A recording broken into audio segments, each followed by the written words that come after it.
अक्षय शिंदे याचा एन्काउंटर केल्याची माहिती समोर आली आहे। अक्षय शिंदे याला पोलिसांनी अटक केली होती। तो तळोजा कारागृहात होता। बदलापुरात पोलिसांकडून क्राईम ब्रँचकडे दिले जात असताना अक्षय शिंदे यानं पोलिसांची बंदूक हिसकावून गोळ्या झाडल्या। त्यानंतर पोलिसांनी स्वसंरक्षणासाठी त्याला एन्काउंटर केल्याची माहिती पुढे येते। अक्षय शिंदे याने पोलीस अधिकाऱ्याच्या पायावर गोळ्या झाडल्या। त्यानंतर आत्मसंरक्षणासाठी पोलिसांनी गोळीबार केल्याची माहिती आहे। या प्रकरणात अक्षय शिंदेचा मृत्यू झाल्याची माहिती समोर येत आहे। पोलिसांकडून अक्षयचा एन्काउंटर करण्यात आलाय। बदलापूरमधील या घटनेनं लोक रस्त्यावर उतरले होते।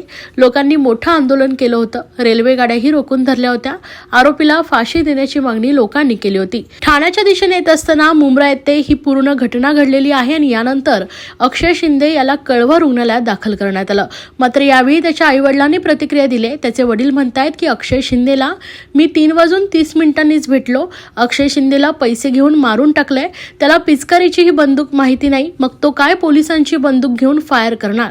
पोलिसांनी आम्हाला काहीही सांगितलं नाही। आता मी बातमी पाहिली तेव्हा मला कळलं, असा आरोप अक्षय शिंदेच्या वडिलांनी केलाय। सूत्रांनी दिलेल्या माहितीनुसार अक्षय शिंदे याने आधी गोळी झाडली। त्याने एकूण 3 गोळ्या फायर केल्या। एपीआय निलेश मोरे यांच्यावर अक्षय शिंदे याने गोळीबार केल्याची माहिती आहे, ज्यामध्ये ते जखमी झालेत। बदलापूर पोलिसांकडून क्राईम ब्रँच अक्षय शिंदेचा ताबा घेत असताना ही घटना घडली आहे। मात्र या घटनेनंतर त्याचे आई वडील व नातेवाईकांनी आक्रोश व्यक्त केलाय व अनेक आरोप प्रत्यारोप केले आहेत। मला सांगितलं होतं की पोलीसवाले लोकांनी आम्हाला मारलं। मला वाचायला येत नाही, तर ते काय असेल तर ते टाकून दे कुठेतरी कचऱ्यामध्ये। तर काय लिहून दिलं तर ते माहित नाही, आणि त्यालाच माहित होतं काय होतं। आणि अजून तर काही गुन्हा सिद्ध काही झालेला नव्हता। याचा प्लॅन करून त्यांनी याला मारलेला आहे। आणि आम्हाला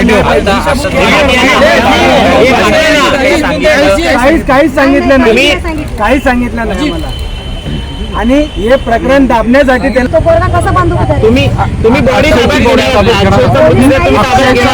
बॉडी आम्ही ताब्यात घेणार नाही। आम्हाला न्याय भेटायला पाहिजे, आम्हाला न्याय पाहिजे।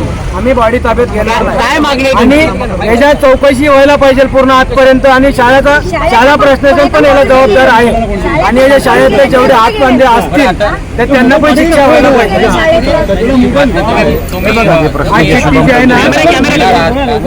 आज चिठ्ठी जी आहे ना, ते पैसे पाठवायला त्यांनी दिलं होतं।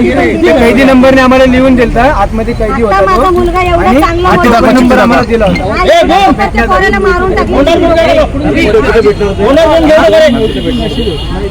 नाही, हे पोस्टमध्ये तुम्हाला कोणावर संशय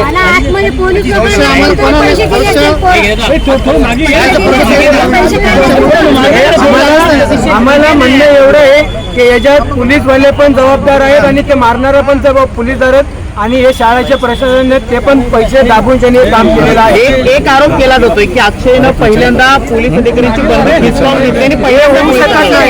हे होऊ शकत नाही। आम्ही जे बोलणं केलेलं आहे, आणि तो आतमध्ये गेला होता आणि आम्हाला सांगितलं नाही की 5:30 वाजता तो घेऊन जाणार।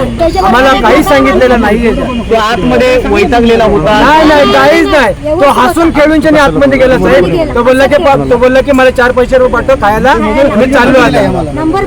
हे बघा, आम्हाला नंबर पण दिलेला आहे। नंबर बघा, हे बघा, हे बघा, इकडे दाखवा, इकडे दाखवा, हे बघा, हा नंबर पण दिलेला आम्हाला। हे बघा, इकडे दाखवा। आता आम्ही घेणार नाही। जे जबाबदार आहेत त्याला शिक्षा भेटायलाच पाहिजे। शिक्षा भेटल्याशिवाय आम्ही कपडा। काय वाटतं कोण जबाबदार आहे? कोण जबाबदार आहे? कोणाला? या घटनेला शाळा प्रशासन आणि पोलीस हे दोन्ही जबाबदार आहेत।